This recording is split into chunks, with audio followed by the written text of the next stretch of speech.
International airport, হ্যাঁ, এখানে হচ্ছে কার্গো বিভিন্ন বাইরে থেকে এক্সপোর্ট প্রোডাক্ট আসে এবং যায়, হ্যাঁ। তো এইখানে যদি মানে অগ্নিকাণ্ড হয়ে থাকে ম্যাক্সিমাম 10 মিনিটের ভিতরে কিন্তু কাভার দেওয়া দরকার ছিল, ওনাদের আসা দরকার ছিল। তো ওনাদের গাড়ি এখনও আসতেছে মনে হয়, এখন মনে হয় আসছে প্রপারলি, সব গাড়ি চলে আসছে, হ্যাঁ, কিন্তু অনেক লেটে আসছে। হঠাৎ করে দেখছি যে আগুনের ধোঁয়া উঠতেছে, তাই আমরা ওখান থেকে দূরে দূরে আসে দেখি যে ফায়ার সার্ভিস নাই, ফায়ার সার্ভিস নিয়ন্ত্রণ না থাকার কারণে এই অবস্থা হয়েছে।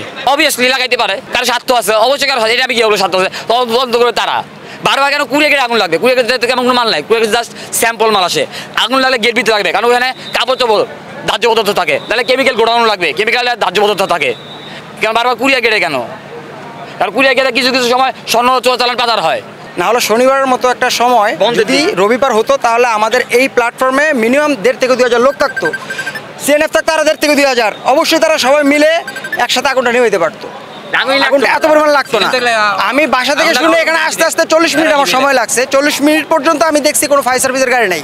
আপনার এয়ারপোর্টের মধ্যে একটা এক্সট্রা ইউনিট আছে তাদের ফায়ার সার্ভিসের জন্য, তারা তাড়াতাড়ি যাতে আগুনটা নেভাইতে পারে, যে কোনো দুর্ঘটনা হলে যাতে তারা চলে আসতে পারে, কিন্তু তারা ছিল কোথায়?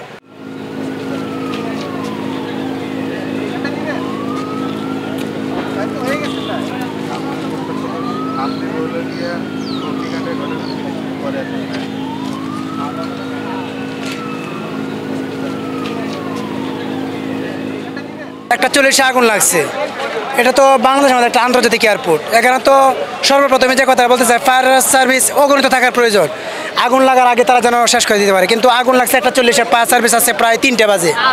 এই 1.5 ঘন্টা তো আগুনে পুরা এখানে যে কোটি কোটি টাকার মাল তো সব শেষ হয়ে গেছে। এগুলো তো সরকারের কোনো ক্ষতি হয় নাই, তো জনগণের ক্ষতি হইতেছে, দেশের ক্ষতি হইতেছে। সরকারের কি আসা যাবে এটা? এখানে ফায়ার সার্ভিসের দরকার ছিল সেকেন্ডের ভিতরে আসার, কিন্তু ফায়ার সার্ভিস আসে প্রায় 1 থেকে 1.5 ঘন্টার পরে। আবার গেটগুলো সব বন্ধ করে দিছে। গেটগুলো খুলে থাকলে তো অনেক মাল তারা বাইর করতে পারতো, অনেক শ্রমিক ছিল, অনেক মানুষ ছিল, অনেক মাল তারা বাইর করতে পারতো। গেটগুলো নগদ তারা তালা মারি দিছে, কিন্তু সব শেষ হয়ে গেছে।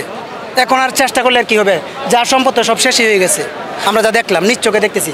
সেই 1:40 থেকে আগুন যখন 5টা-6টা বাজে, এখনও কোনো আমি দেখতেছি না যে এটা থামবে। ইম্পোর্ট সেকশনে কেমিক্যাল, মোবাইল একটা ডিপার্টমেন্ট থাকে, তো এখানে কেমিক্যাল তো অবশ্যই থাকে, আর কেমিক্যাল বাস্ট হলে তো ওটা তো আগুন ধরবেই।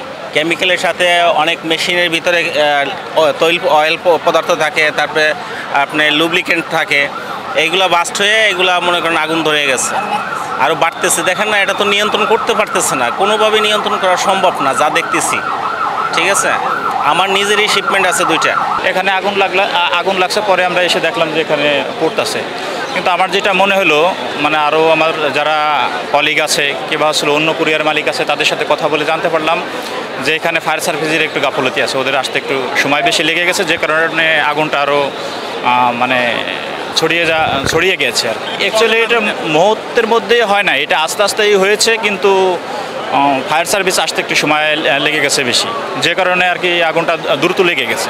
এখানে আমার মূলত একটা কুরিয়ার কোম্পানি ছিল, যে কুরিয়ার কোম্পানিটা আর কি ভিতরে যেতে পারেনি এখনও, কিন্তু বাইরে থেকে যেটা বুঝতেছে পুরোটা পুড়ে ছাই হয়ে গেছে।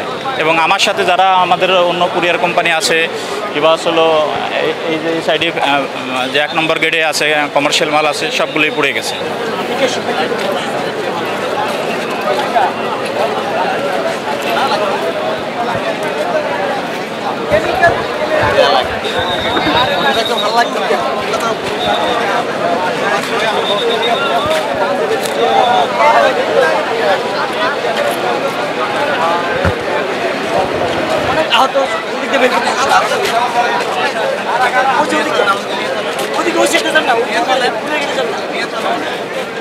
একটা 40-এর দিকেই এইখানে আগুনটা লাগে। ভিতরে যে এত বড় লেহার আছে বা পানি দেওয়ার মতো ফায়ার সার্ভিস আছে, উনাদের কাজটা কী ছিল স্যার?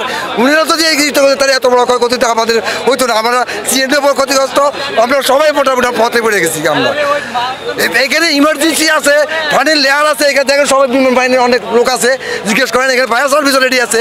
তাহলে ওরা যদি ইমার্জেন্সিভাবে এখানে এই কাজটা করতে, তখন এত বড় ক্ষতির মধ্যে পড়তাম না স্যার। ওইখানে সামান্য একটু আগুন লাগছে, এটা চাইলে নিমিষে শেষ করা যেত।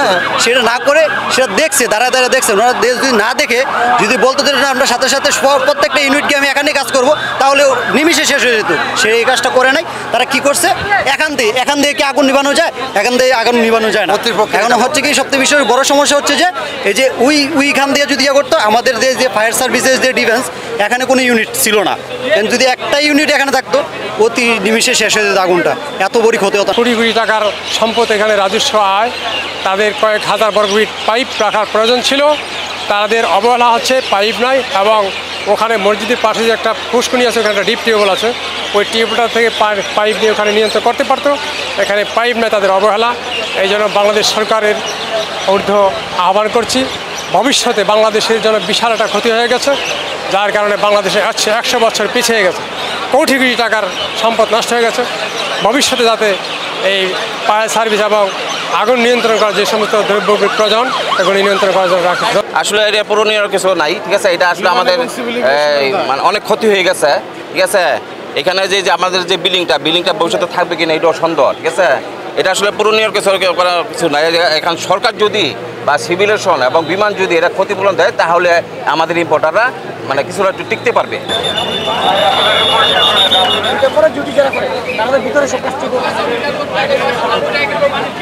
আরে